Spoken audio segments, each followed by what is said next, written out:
रंजना कभी ब्रश नहीं करती थी। उसे कितनी बार उसके माँ बाप ने डांटा, लेकिन उसका कोई असर उस पर होता ही नहीं था, जिस कारण से उसके दांत पीले पीले हो जाते हैं। शादी के बाद अरे बहू, वैसे तो तुझ में कोई कमी नहीं है, पर तेरे दांत दांत इतने पीले कैसे हैं बेटा? कैसे मतलब? कोई सर्जरी थोड़ी ना कराई है। वो तो क्या नाम, मैं ब्रश नहीं करती थी तो पीले हो गए। अब क्या करूं? आप कहें तो लाल करवा लूं या फिर काले? यार ये क्या है, क्यों माँ से लड़ रही हो? लड़ रही हूँ? अरे मैं लड़ रही हूँ या ये बोल रही है कि दांत पीले हैं, पीले। अरे तपस्या थोड़ी ना की है इन्हें पीले करने के लिए। बकायदा ब्रश नहीं किया है 20 साल तक, तब जाकर। छी, कैसी बात कर रही हो? ये उस वक्त तो पीले नहीं थे जब हम लोग तुम्हें देखने आए थे। अरे तब साफ करवा लिया होगा डेंटिस्ट के पास जाकर। अब देखो कैसे पीले पीले लग रहे हैं। रंजना सास की तरफ गुस्से से देखती है। फिर शुरू हो गई पीले पीले पीले। अरे पीले तो तब भी थे जब मेरे हाथ का रसगुल्ला उड़ा उड़ा कर खा रही थी और बोल रही थी, लड़की नहीं गुणों का खजाना दे रहे भाई साहब आप। खैर, अब वो लोग करते भी तो क्या करते, पीले दांत वाली बहू पल्ले पड़ी थी तो झेलना तो था ही। एक दिन कीर्तन में रंजना गाना गा रही थी। अरे कमला बहन, माँ का द्वार है, यहाँ तो सब शुद्ध होकर आते हैं, फिर अपनी बहू को ब्रश भी नहीं करवाती तुम। दूर से पीले पीले दांत भक्ति में बाधा उत्पन्न कर रहे हैं। अरे कोई 2 साल के बच्चे थोड़ी ना लेकर आई हूँ मैं बहू बनाकर। अच्छी खासी लड़की है, अरे कैसे करवाऊं ब्रश? ये तो उसे खुद करना चाहिए ना। अब माँ बाप तो इसके जैसे तैसे निपटा दिए, ये नहीं सोचा कि सास कैसे संभालेगी। सास बहू को लेकर घर आ जाती है, लेकिन सोच लेती है कि अब इसे लेकर कहीं नहीं जाएगी। अगले रोज बहू कहती है, अरे क्या हो गया, मंदिर नहीं जाना क्या? कीर्तन का वक्त हो रहा है। मेरी मधुर वाणी से कान्हा जी जागते हैं और सोते हैं। आप तो जानती है ना उनकी भक्ति में कितना मन लगता है मेरा। वो क्या है ना, तबीयत ठीक नहीं लग रही है मेरी, आराम करूंगी मैं। तबीयत ठीक नहीं लग रही?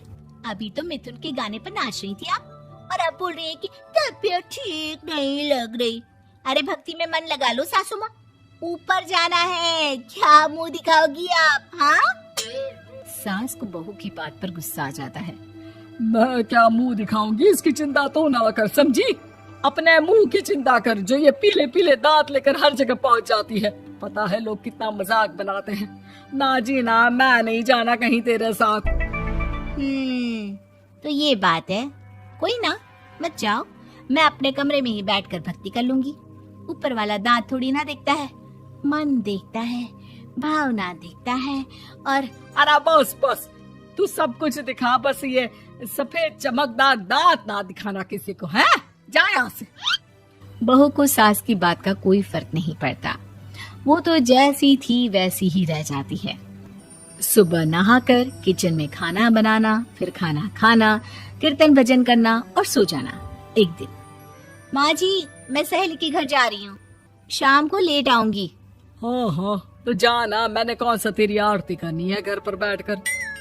रंजना सहेली के घर जाती है, जहाँ वो पार्टी में जाने की तैयारी कर रही होती है।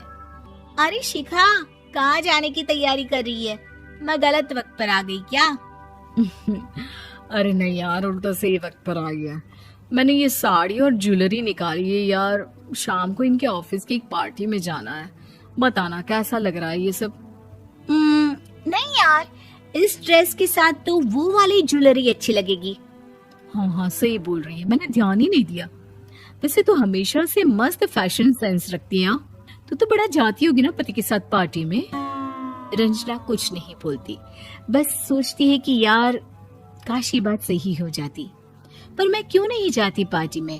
क्या इन लोगों की कोई पार्टी होती नहीं होगी? रंजना घर आती है और रात में पति से सवाल करती है, एक बात बताइए, आप मुझे किसी पार्टी में क्यों नहीं ले जाते? क्या आपकी यहाँ ऑफिस में पार्टी नहीं होती? पति बेचारा क्या कहता कि दांत पीले हैं तुम्हारे इसलिए। अरे कोई पार्टी होती नहीं हम लोगों के ऑफिस में, तो कहाँ से लेकर जाऊं? और मार्केट, मॉल, कहीं वीकेंड घूमना, कहीं तो। अरे यार, सारे हफ्ते में एक छुट्टी मिलती है, तो सोचता हूँ कि आराम ही कर लूं। क्यों? रंजना मन मार के रह जाती है। पहले कभी सास के साथ मंदिर जाया करती थी, लेकिन वो भी सास ने ले जाना बंद कर दिया। घर बैठी बैठी रंजना बोर हो जाती है। तभी उसे आइडिया आता है और वो मायके जाने का सोचती है। सासू माँ, 2 दिनों के लिए मम्मी के घर जा रही हूँ। अच्छा अच्छा, ठीक है, आराम से जा। और हाँ, माँ से कुछ अच्छी आदत सीख कर आना कि कैसे शरीर के हर भाग की तरह दांतों की सफाई भी जरूरी होती है, समझी? शुरू हो गई ना आप। वो लोग आपकी तरह नहीं है कि छोटी छोटी बात का बतंगड़ बना दे। उन लोगों के लिए मैं मायने रखती हूँ, ना कि मेरे पीले पीले दांत। रंजना माँ को बिना बताए उन लोगों को सरप्राइज देती है, लेकिन जैसे ही वो दरवाजे पर पहुंचती है, अंदर देखती है कि घर वाले कहीं जा रहे होते हैं। अब माँ, काश रंजना दीदी के दांतों वाली प्रॉब्लम नहीं होती, तो वो भी हम लोगों के साथ चलती ना बुआ जी की बेटी की शादी में। हाँ बेटा, लेकिन अब उसे कौन समझाए कि उसको उसके पीले दांत नहीं दिखते, लेकिन उसके आसपास के लोगों को कितना एम्बैरेसिंग फील कराते हैं। मुझे तो कितनी बार उसके स्कूल की टीचर ने शिकायत की कि उसके साथ कोई लड़की बैठना भी नहीं चाहती, और ना ही कॉलेज में कोई उससे बात करना चाहता था। लेकिन पता नहीं क्यों उसे ये बात समझ में ही नहीं आती। कोई कमी नहीं है उस लड़की में, बस यही कि दांत पीले हैं। वो तो भला हो जीजा जी और उनकी माँ का, जो दीदी को जैसी है वैसे ही रखा हुआ है। रंजना को अपने घर वालों की बात सुनकर बहुत दुख होता है। वो सोचती है कि वो क्या करे, लेकिन फिर वो सीधा डेंटिस्ट के पास जाती है, अपने दांत चमकाती है और कसम खाती है कि वो रोज ब्रश करेगी। अरे क्या हो गया?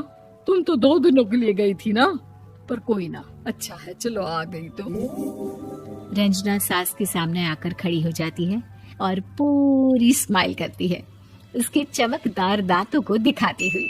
हैं? चले मंदिर। माँ, मुझे माफ कर दीजिए, मैंने आप लोगों को बहुत एम्बैरेसिंग फील करवाया। मैं आज से रोज ब्रश करूंगी।